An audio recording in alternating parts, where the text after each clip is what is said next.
Vamos a conversar ahora sobre esta nueva enfermedad, el COVID-19, este nuevo coronavirus que nos está causando esta gran pandemia en todo el mundo desde su aparición en el año 2019, fines de diciembre del 2019, y que poco a poco se fue extendiendo a todos los países y está ocasionando la actual pandemia.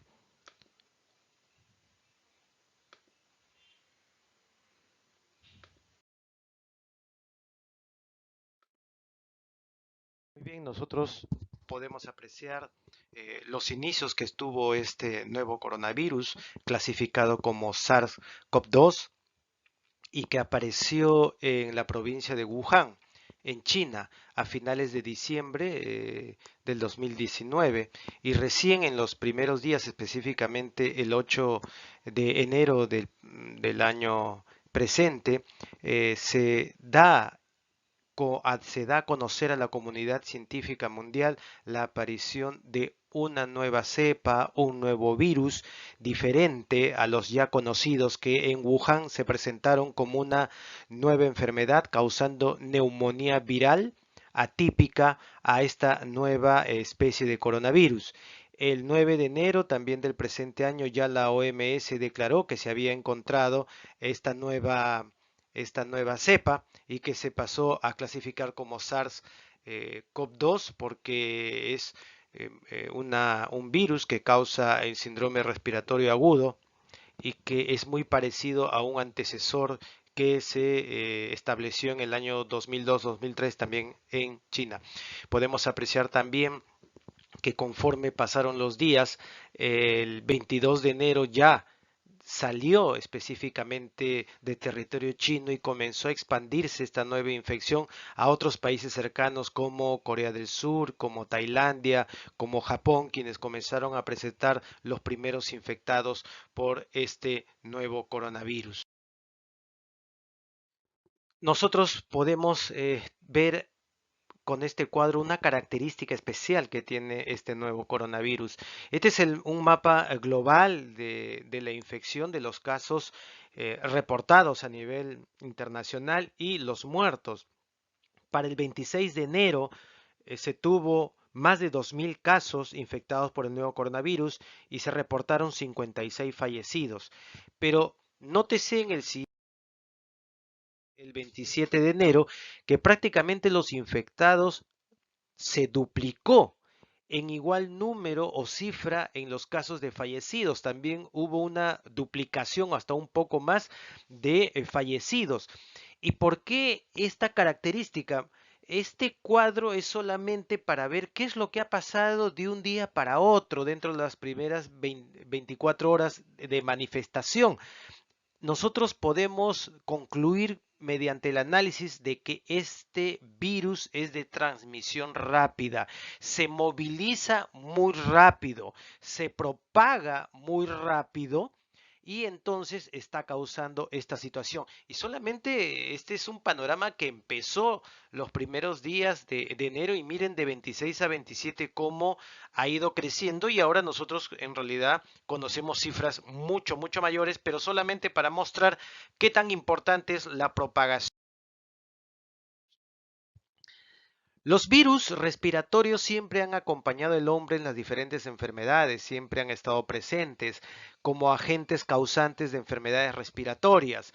Por ejemplo, aquellos virus que están ligados a las infecciones respiratorias de vías altas, pues son los clásicos rinovirus, coronavirus, adenovirus, el virus de la influenza, etcétera. Son virus muy conocidos que causan tanto el resfrío común como los cuadros de gripe o influenza.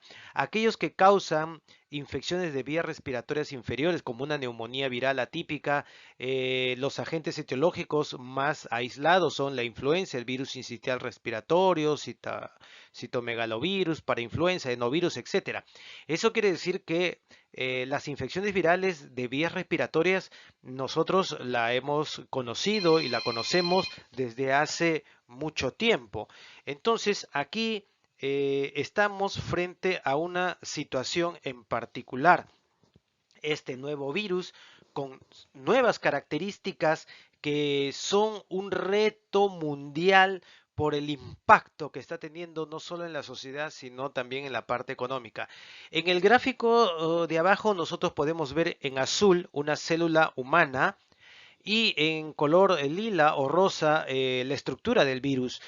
Esto es algo especial porque un virus es un microorganismo que necesita introducirse de manera obligatoria dentro de una célula.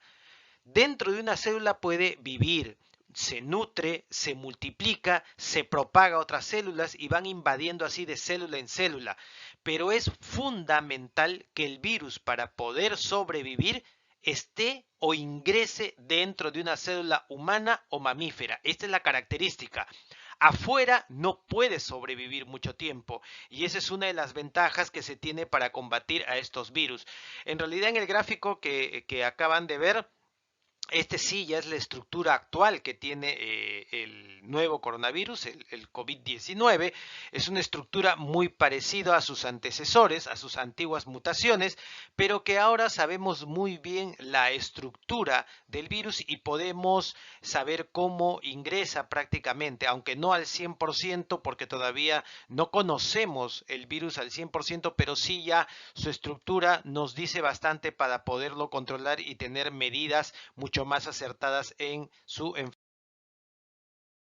Los coronavirus que nos han dado las últimas epidemias en el mundo o pandemias han ido cambiando. Son muchas especies de coronavirus en animales y en el hombre, pero en el hombre ha existido o coexistido 4 especies que causan cuadros de resfrío común.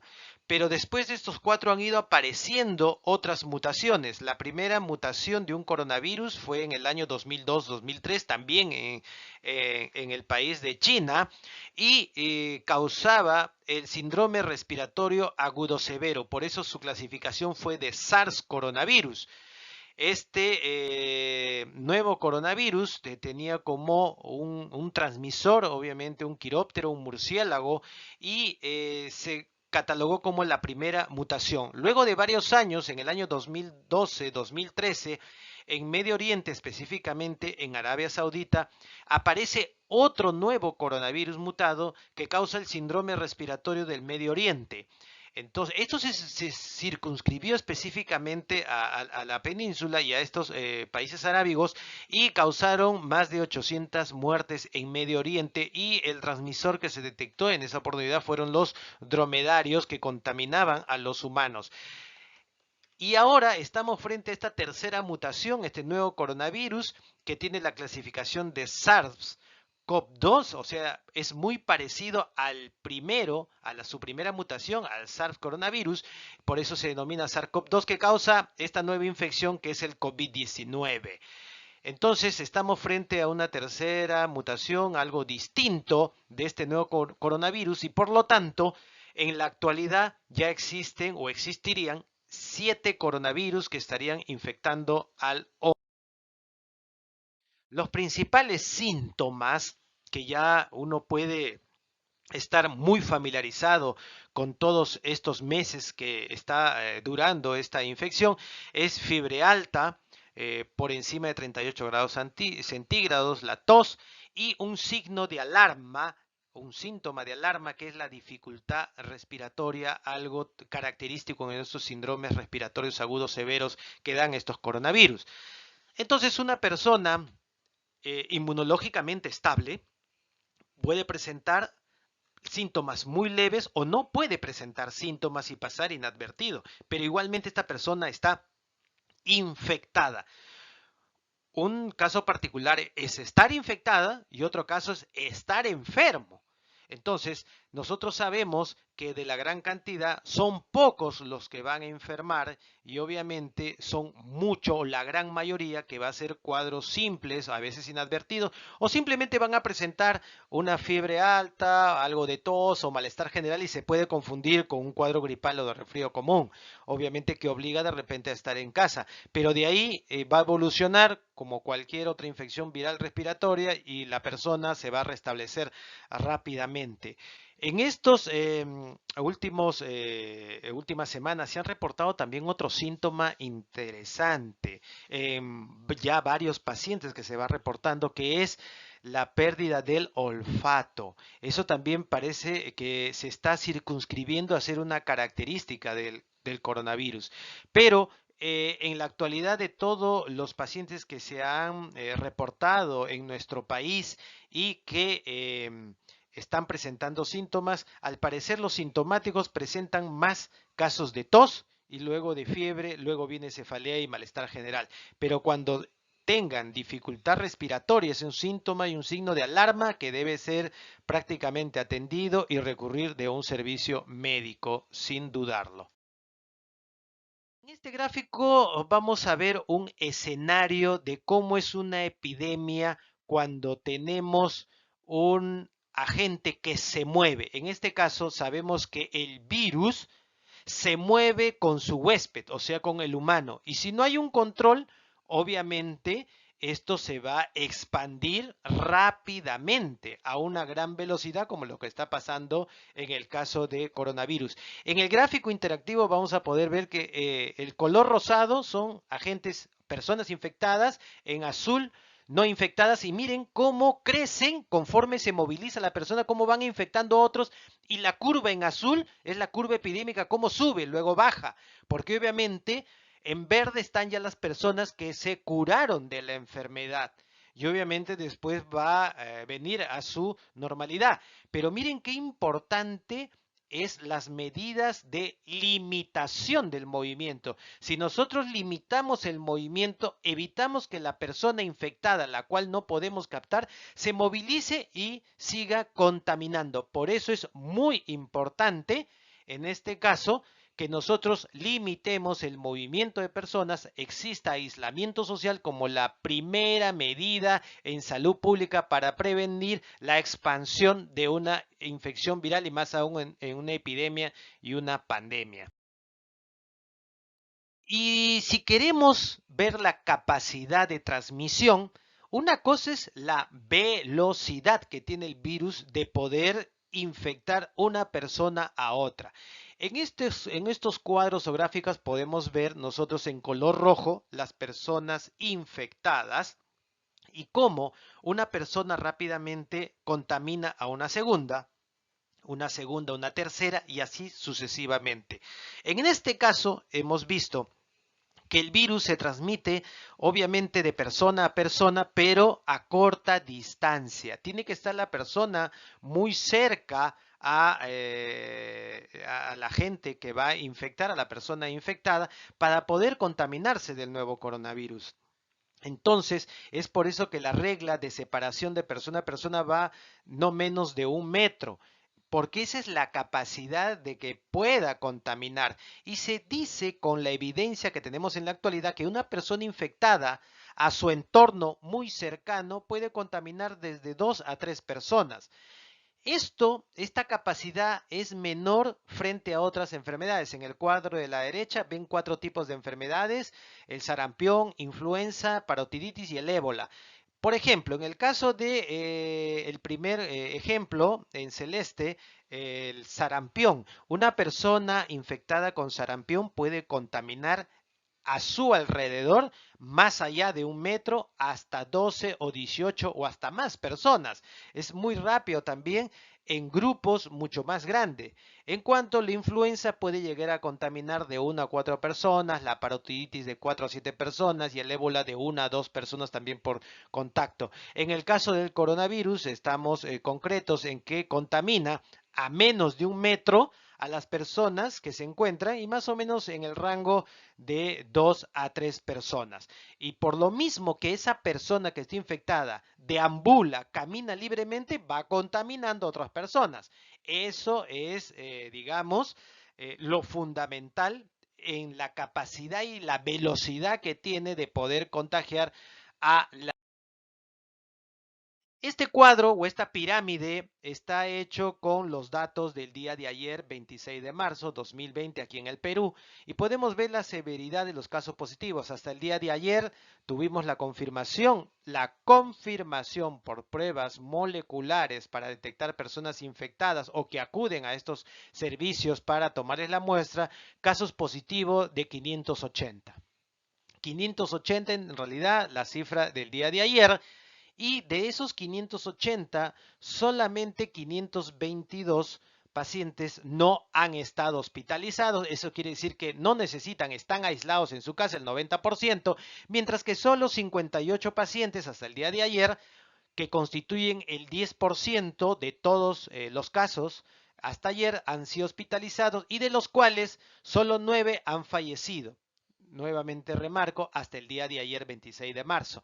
Si nosotros tenemos esta cifra, tenemos 90% de personas en domicilio, en cuarentena, obligada, un 10% hospitalizados y solo 1.5% de fallecidos de esos 580.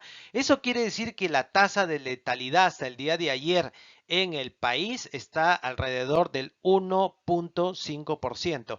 Y si hacemos las revisiones días atrás, hasta la semana anterior, también la cifra va por ahí. Eso quiere decir que nuestro país está presentando, según la cantidad de infectados, está presentando una tasa de letalidad baja. Si nosotros tuviésemos más casos de infectados, por ejemplo, 2.000 infectados descubiertos por las pruebas y tendría 9 o 10 fallecidos, mi tasa de letalidad sería aún más baja, porque hay mucha cantidad de infectados, pero pocos fallecidos. Entonces mi letalidad sería mucho, mucho más baja. En resumen, las cifras nos están acompañando en el sentido de los casos positivos y la cantidad de fallecidos. Obviamente las medidas que se van adoptando hacen que cada vez las personas como objetivo sean menos hospitalizadas por su captación rápida y que existan menos cantidad de fallecidos por esta infección. Por eso se realizan todas las medidas para cada vez disminuir este porcentaje que, comparado a otros países como en Europa o en los Estados Unidos, sus tasas son mucho, mucho más altas. Por eso hay que seguir contribuyendo de manera responsable con el aislamiento social y la cuarentena, que es muy efectiva en estos casos. Y si queremos comparar a qué grupo etario afecta más, en realidad afecta más a los adultos. Estoy hablando grupos etarios afectados, no población vulnerable. Son los adultos, seguido de los jóvenes y seguidos de los adultos mayores. Y en cuanto al género, es igual, compartido entre varón y mujer. No estoy hablando de grupo de riesgo, estoy hablando de grupos etarios. Y si nosotros podemos saber que el grupo vulnerable en primer lugar es el adulto mayor, pero a eso se van a sumar que también los adultos o adultos jóvenes, si tuviesen una enfermedad crónica concomitante, por ejemplo, hipertensión arterial, ahora lo vemos en personas jóvenes, 30, 35 años ya son diagnosticados de hipertensión arterial, es un factor de riesgo que se suma si estuviesen infectados y presentasen síntomas. Diabetes de igual manera se presenta ahora en gente con menos de 50 años, entonces son comorbilidades, son enfermedades crónicas que se van sumando. Obviamente si estos se suman a un adulto mayor, obviamente el riesgo también es mucho mayor, porque tenemos que tener en cuenta lo siguiente: ¿de quién depende el combate interno contra este virus? De nuestro sistema inmune, del sistema inmune que cada uno posee. Y mientras el sistema inmune esté muy bien equilibrado, muy bien trabajado, entonces la respuesta va a ser mucho mejor. ¿Qué es lo que falta? ¿Qué es lo que pasa con la gente joven o el adulto? En cambio, el adulto mayor ya no responde con la misma velocidad en cuanto a la respuesta del sistema inmune, y eso juega en contra, por eso es una población vulnerable. Imagínense ustedes, 70 años, un corazón que nunca para de trabajar, 70 años, un pulmón que nunca deja de respirar. 70 años, un riñón que nunca deja de funcionar. 70 años, un hígado que nunca deja de producir anticuerpos. Entonces, obviamente, la respuesta inmune también baja después de los 50 o 60 años. La respuesta ya no es igual que cuando se es joven. Entonces, eso obviamente hace que una persona sea vulnerable. Pero si una persona joven pero que tiene enfermedades crónicas, obviamente su sistema inmune tampoco va a responder tan bien. Es por eso que también se convierte personas con enfermedades crónicas como vulnerables. Otras enfermedades como enfermedades reumáticas, ejemplo el lupus, la artritis reumatoide, enfermedades pulmonares, enfisema, enfermedad pulmonar obstructiva crónica, enfermedades cardíacas como insuficiencia cardíaca, entre otras, y la lista es mayor, que son enfermedades crónicas que también van a sumarse como un factor de riesgo en las personas. Cuando alguien es detectado o tiene síntomas para decir que está sospechoso de coronavirus, hasta ese momento es un sospechoso, se le hacen estas pruebas de hisopado nasal, hisopado faríngeo, etcétera, y se hacen pruebas moleculares y se va a hacer estas pruebas para que se le diagnostique si tiene el virus. A esto ya se están sumando las pruebas rápidas, pero hay dos tipos de pruebas rápidas. Las pruebas rápidas moleculares y las pruebas rápidas de screening. ¿Qué significan las pruebas rápidas de screening donde se utiliza sangre y no se utiliza hisopados? Estas se utilizan para tamizar poblaciones. Por ejemplo, si yo tuviera un riesgo de una población en una determinada localidad, yo puedo hacer a todo ese distrito una prueba de barrido, ¿no? Serológica que se llama, para poder ver si es que existiesen algunos casos. ¿Y por qué? Si bien es cierto, la inmunidad comienza a producir anticuerpos a partir del séptimo día de la infección, entonces yo voy a captar recién anticuerpos por medio de la sangre a partir del séptimo día. Pero en realidad es algo que sí es confiable porque yo no sé cuándo una persona ha infectado. Ninguna persona va a decir, hoy me acabo de infectar. Ninguna persona me va a decir, hace 48 horas me he infectado. Eso no es posible de medir. ¿Ok? Nadie sabe cuándo ha sido infectado. Y generalmente los pacientes que vemos ya han superado los 5, 6, 7 u 8 días, porque son pacientes que tienen síntomas. Entonces ya pasó el periodo de incubación, ya hubo esa discusión con el sistema inmune, esa pelea o ese encuentro inicial. Entonces, si pasó una semana, ya se han generado anticuerpos y con estas pruebas de tamizaje yo los puedo detectar.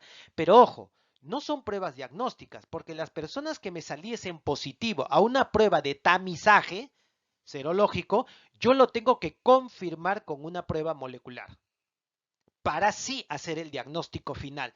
Pero, obviamente, en situaciones actuales, a veces se me impide hacer un tamizaje con pruebas moleculares, porque necesitaría demasiados equipos, demasiado personal, demasiado presupuesto, demasiado tiempo para hacer un screening. Un screening poblacional no es igual a hacer un diagnóstico individual. Entonces, cada una de esas pruebas tiene su lugar. Y en una epidemia, o a lo menos en la fase 3, que significa que el virus está en la comunidad, no sabemos quién está infectado. No sabemos si la persona con que vamos a comprar el mercado, vamos al banco, está infectado. Puede estar sin síntomas, pero infectado. Entonces no sabemos. Eso significa que está en la comunidad y yo tendría que hacer screening poblacionales y confirmarlas inmediatamente con pruebas moleculares. Entonces ahí sería mucho más fuerte en poder ver grupos en alto riesgo y poderlos aislar con medidas mucho más extremas. Entonces, cada prueba tiene su lugar, cada realización de estos manejos también tienen su lugar y todos se aplican frente a una epidemia o pandemia.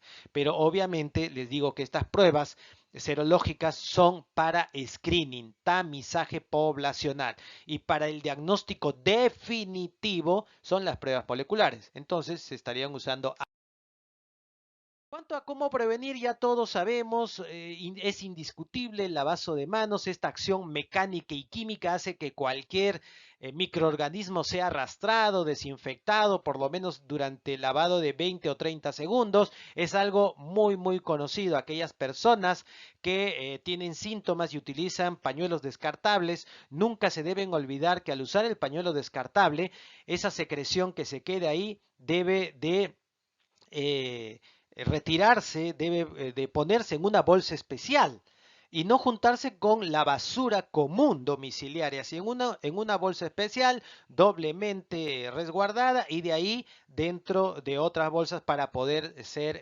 y de manera identificada, hasta por un color. Se está utilizando el color rojo para desechos de este tipo, no como una alerta para poder tomar medidas en cuanto a su digamos, distribución en los recolectores respectivos. Obviamente, si una persona tose o estornuda, sabemos con el antebrazo hay que cubrir y eso debe ser parte de la cultura de ya de las personas por lección aprendida. Obviamente hay que evitar tocarse la cara, etcétera, si no tenemos desinfectadas las manos, tocar a otras personas, etcétera, porque podemos contaminar no solo el coronavirus, sino otros agentes infecciosos de tipo bien, entonces las medidas que se utilizan para interrumpir la cadena de transmisión son varias. Una identificación rápida, como lo pueden ver en los cuadros, el diagnóstico rápido, identificación de los contactos, eso es lo que se está haciendo. Pero sobre todo las medidas de cuarentena. Y nosotros podemos ver que recién el 15 de marzo se declaró el estado de emergencia nacional y el cierre de fronteras, y de ahí comenzó nuestra historia de aislamiento social de cuarentena. Obviamente medidas que se han tomado precozmente.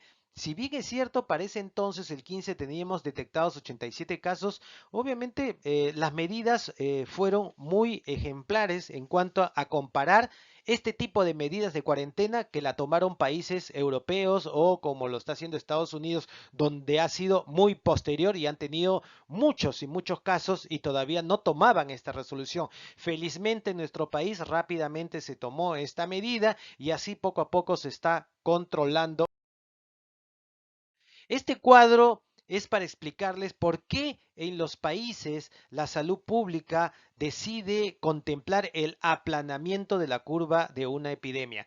En color amarillo o crema podemos ver cómo es una curva natural de una epidemia. Miren el pico que es muy alto por la gran cantidad de positivos que existe. Y luego de un tiempo esa curva baja y luego desaparecerá o se mantendrá, pero muy bajo.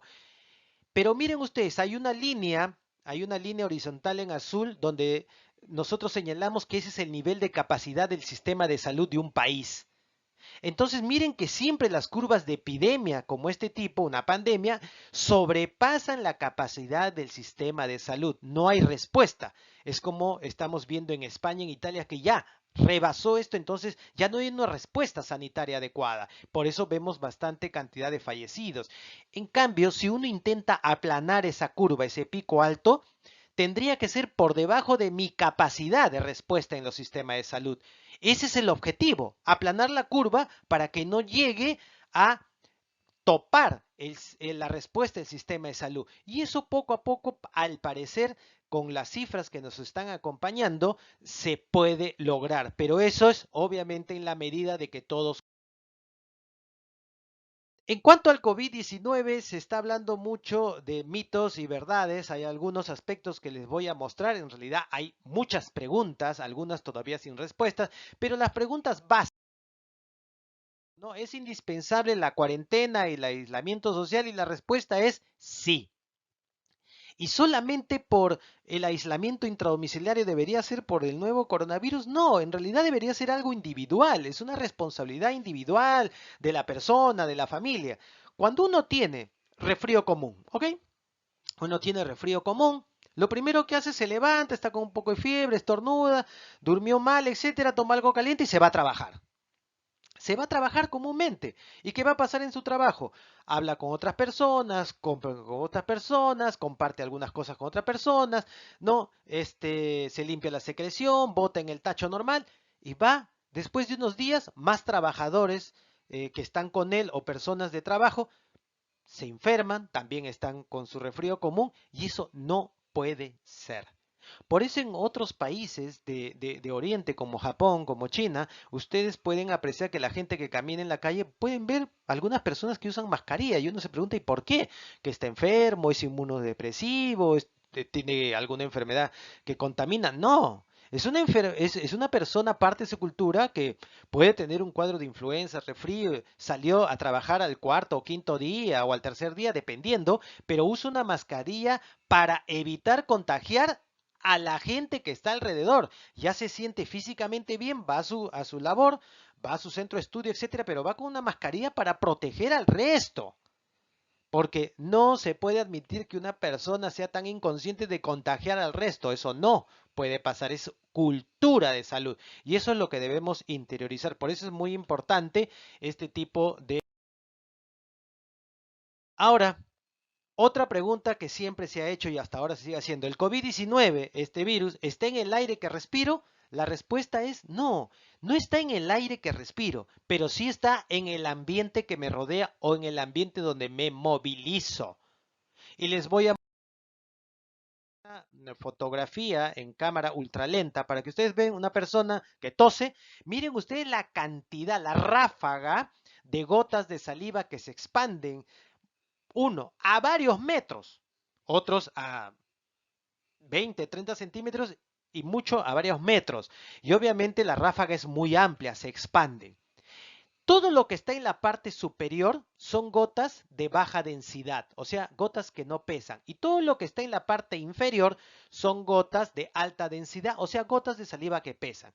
En las gotas que no pesan, generalmente uno esparce virus. Una persona, imagínense que esté infectada con virus, rinovirus, por ejemplo, se expande a muchos metros adelante después de una tos o un estornudo, pero están en esas gotas de saliva de baja densidad.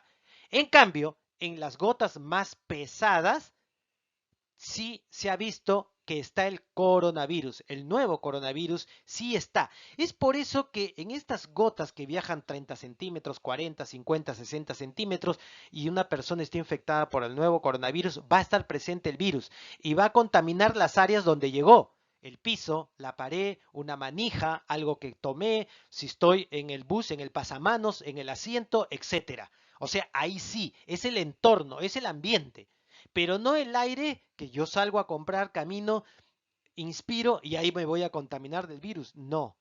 A pesar de que hay algunos estudios que han salido en respetuosas revistas científicas como New England Journal of Medicine, por ejemplo, han hecho algunas pruebas y han visto que el coronavirus sobrevive 2 a 3 horas en aerosoles.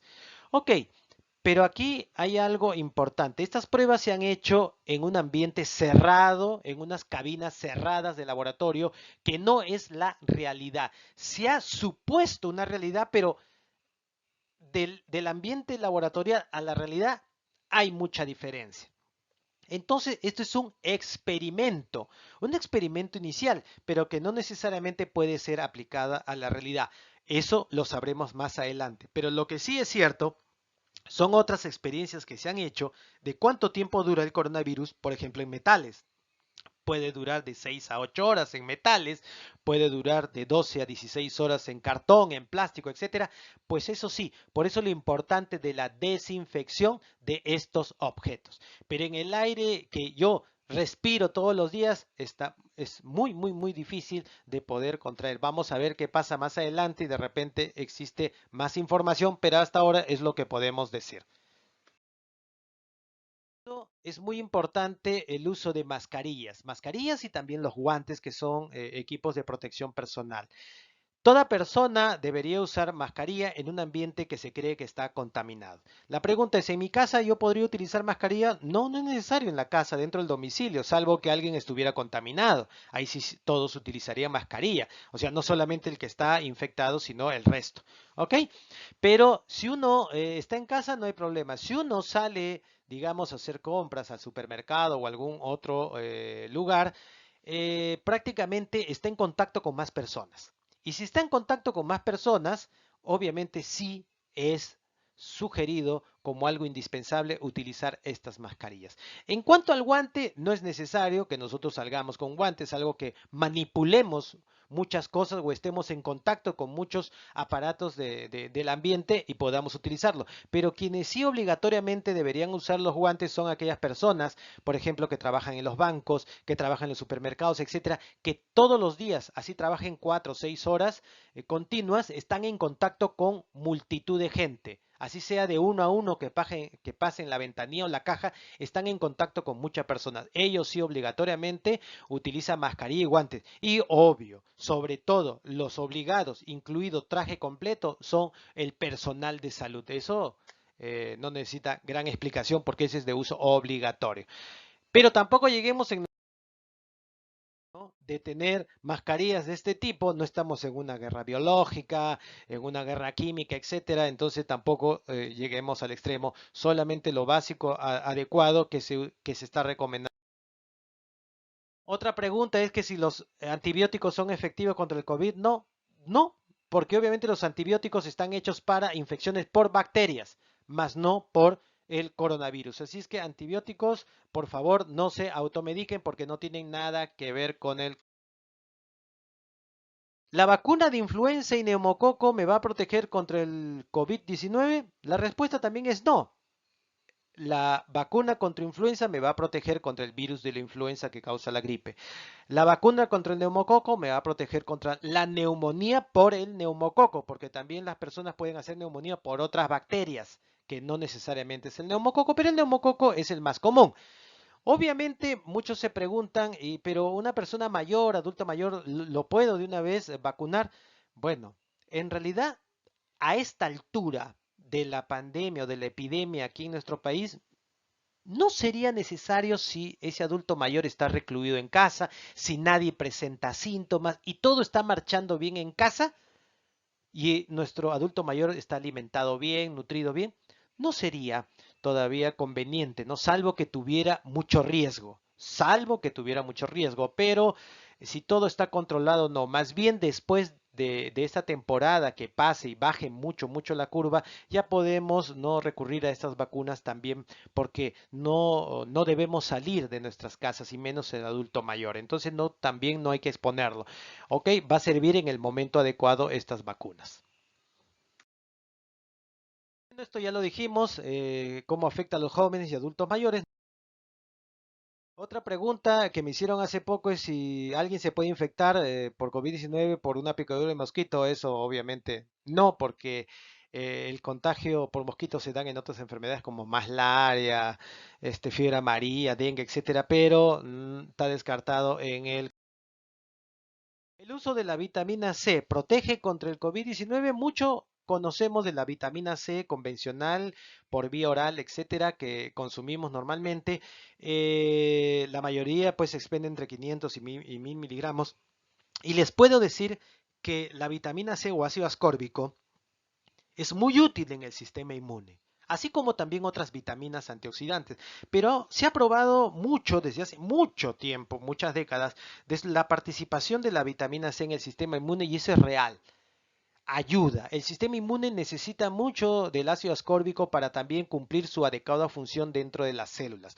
Pero últimamente mucho se ha trabajado la vitamina C en megadosis, específicamente las de inyección intravenosa, para muchos motivos cosmecéuticos, estéticos, etcétera, pero ha comenzado a utilizarse mucho en pacientes para prevención de algunas enfermedades o como coadyuvante de otros tratamientos.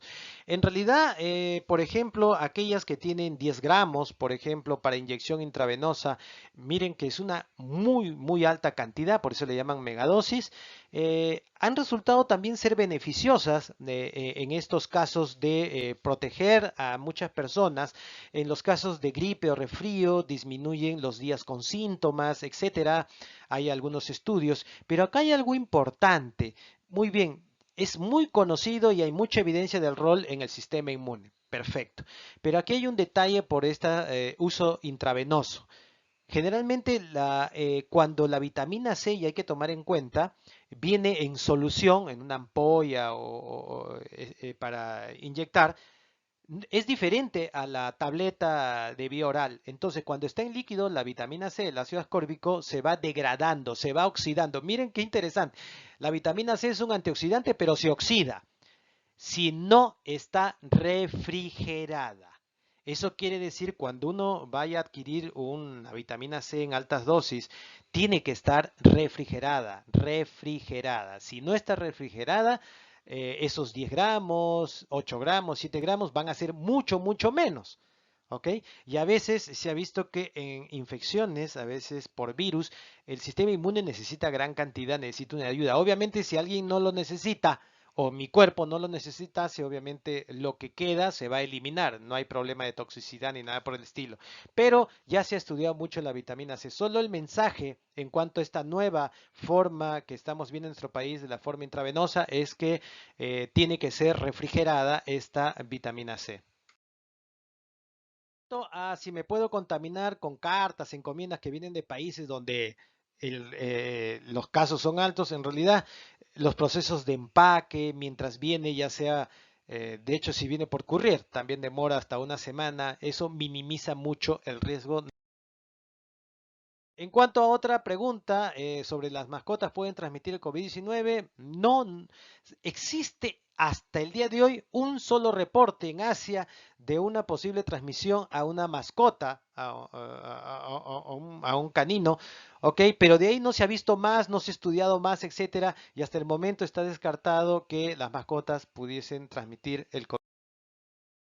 Lo que debemos nosotros hacer es el uso adecuado de todas las medidas de protección, de todas las medidas de equipamiento personal, si es que vamos a salir a hacer compras, etcétera, las medidas de higiene, etcétera, y más aún que el estado de cuarentena se ha ampliado con el objetivo de aplanar más esa curva, de minimizar más los riesgos, no solamente en Lima, sino en provincias, van a hacer que las cifras nos sigan acompañando, pero si todos ponemos de nuestra parte para poder cumplir estas normas dentro y fuera del hogar. Muchas gracias.